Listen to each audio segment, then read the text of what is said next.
ফাহমিদার পাঠশালায় আপনাকে স্বাগতম। আচ্ছা, একটা কথা ভাবুন তো, এমন একটা রোগ যা চাইলেই পুরোপুরি প্রতিরোধ করা যায়, কিন্তু শুধু সঠিক তথ্যের অভাবে সেই রোগে আমাদের শিশুরা মারা যাচ্ছে। আমি হাম বা মিজলসের কথা বলছি।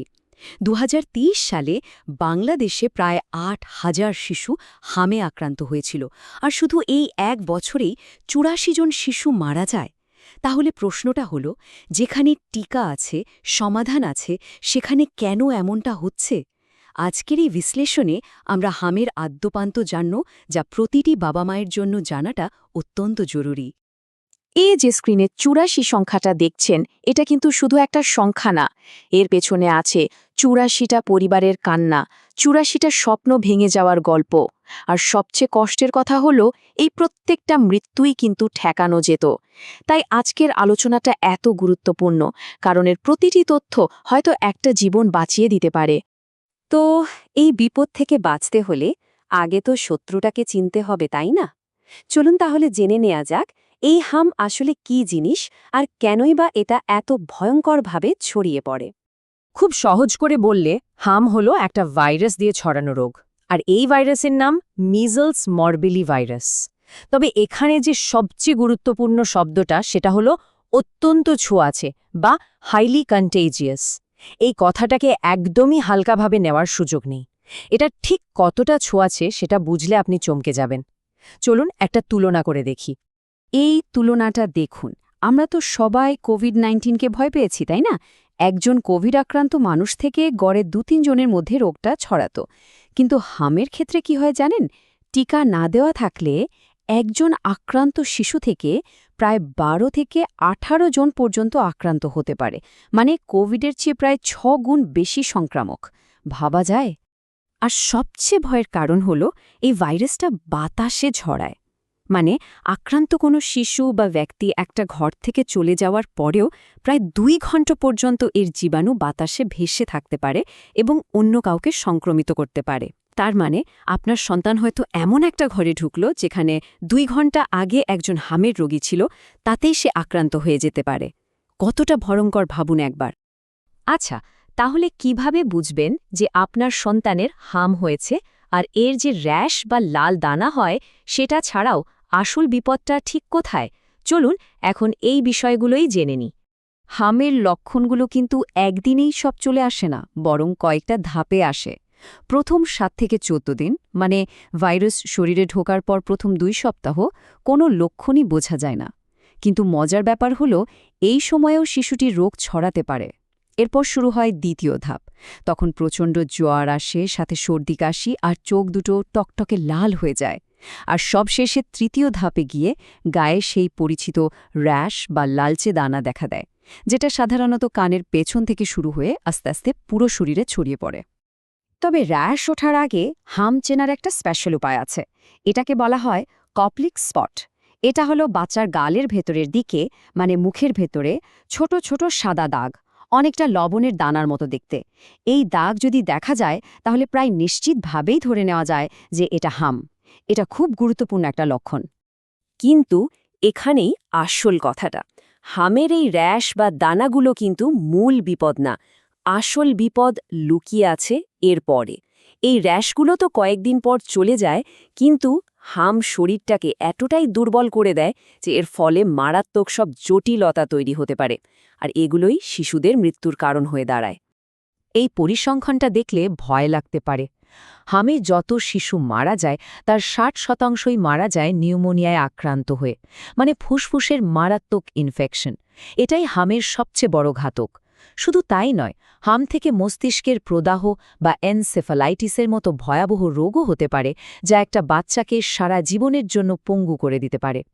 আর হামের সবচেয়ে ভয়ঙ্কর যে প্রভাব, তার নাম হল ইমিউন অ্যামনেশিয়া। অ্যামনেশিয়া মানে তো স্মৃতি ভুলে যাওয়া, তাই না? হাম ঠিক এই কাজটাই করে, আমাদের শরীরের রোগ প্রতিরোধ ব্যবস্থার সাথে।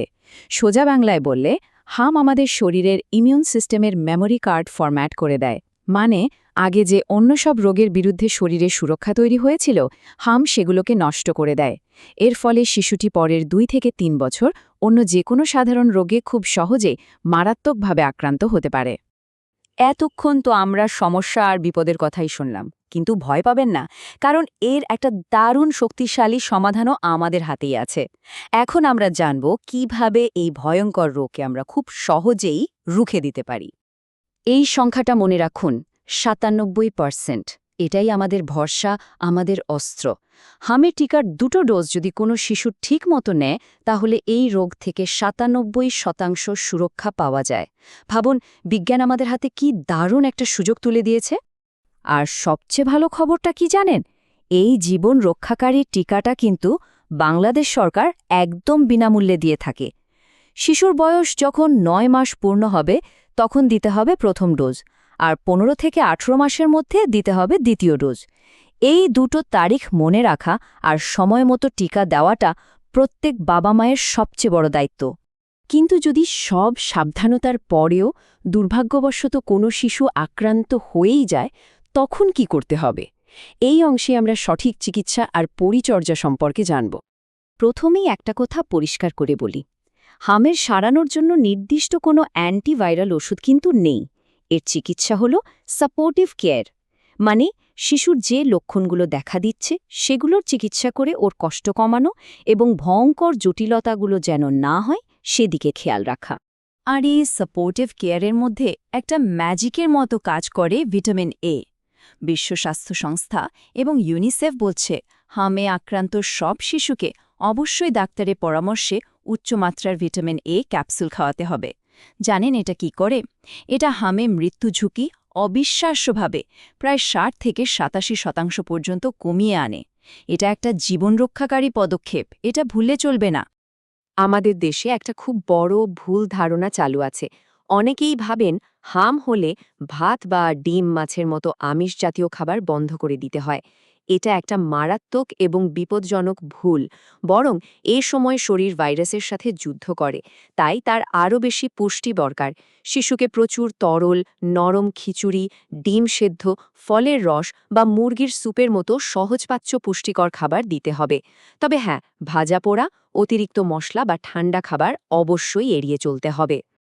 তবে কিছু লক্ষণ আছে যেগুলোকে বলা হয় রেড ফ্ল্যাগ বা বিপদ সংকেত। এগুলো দেখা দিলে এক মুহূর্ত দেরি না করে সাথে সাথে হাসপাতালে নিতে হবে।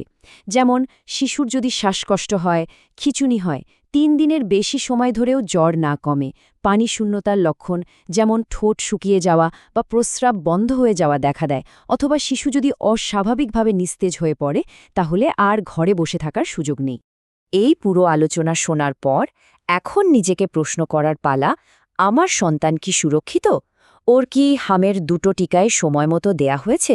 দেখুন, হাম একটা ভয়ঙ্কর রোগ, এটা সত্যি, কিন্তু সত্যিটা হলো এটাকে জয় করাও খুব সহজ। ১৯৬৩ সালে টিকা আবিষ্কারের আগে প্রতি বছর পৃথিবীতে ২৬ লক্ষ মানুষ এই রোগে মারা যেত, আর আজ টিকার কল্যাণে সেই সংখ্যাটা অনেক কমে এসছে। আমাদের সন্তানের টিকা নিশ্চিত করাটা শুধু আমাদের ব্যক্তিগত দায়িত্ব না, এটা একটা সামাজিক দায়িত্ব। কারণ আপনার সন্তান সুরক্ষিত থাকা মানে আপনার প্রতিবেশী সন্তানও সুরক্ষিত থাকা। এভাবে আমরা সবাই মিলে একটা সুরক্ষিত সমাজ গড়তে পারি। এরকম অনেক বিষয় সহজে বুঝতে হলে আপনাকে অবশ্যই ফাহমিদার পাঠশালায় আসতে হবে। আজকের মতো এখানেই শেষ করছি। সবাই ভালো থাকবেন, সুস্থ থাকবেন।